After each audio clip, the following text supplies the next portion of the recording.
Do you know how your tenant is going to get their mail and their pizza? Yeah. How are things going to be delivered to them? Because we're setting up a new occupancy, a new building on this property. How does that work with setting that up?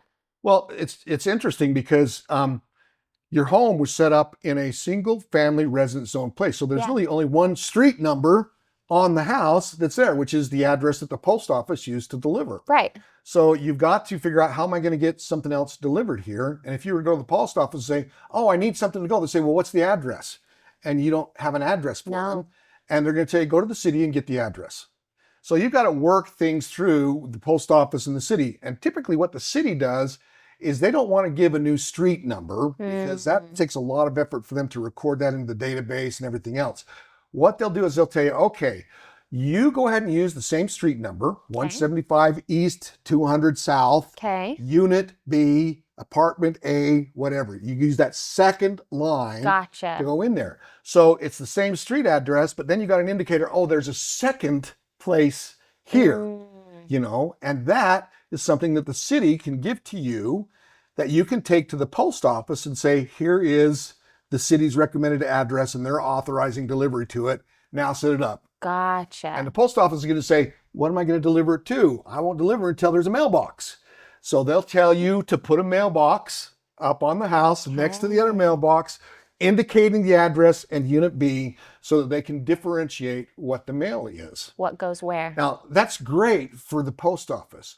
But what happens when you order pizza or Amazon or something else? They're not delivering to your mailbox, they're delivering to your house. Yeah. Okay.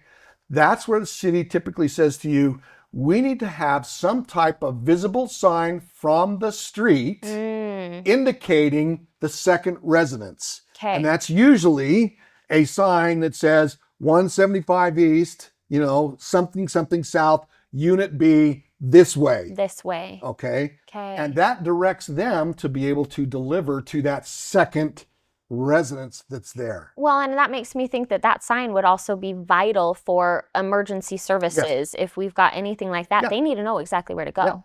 Yep. So your fire department or the police department, anything like that.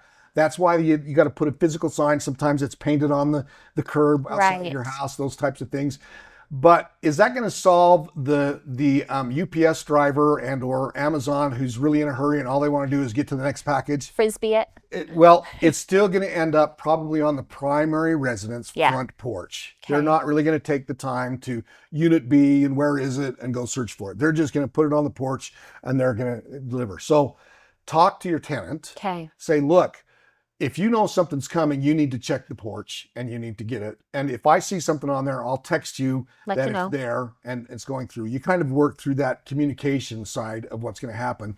Because if I'm not here and it sits on the porch for 3 days and the porch pirate comes along and steals it, it's not my deal. Nope, not liable. You know, you are the one who ordered it. You should know and expecting that it's coming. So you just kind of work through that communications. Yeah, that makes a lot of sense. Yeah. And how would you recommend that people get in contact with you guys? Just send us an email. That's really the easiest way. And that email address is hello@aduutah.com. Send us an email with your question, comments, or help that you're looking for in implementing your ADU plan to hello@aduutah.com.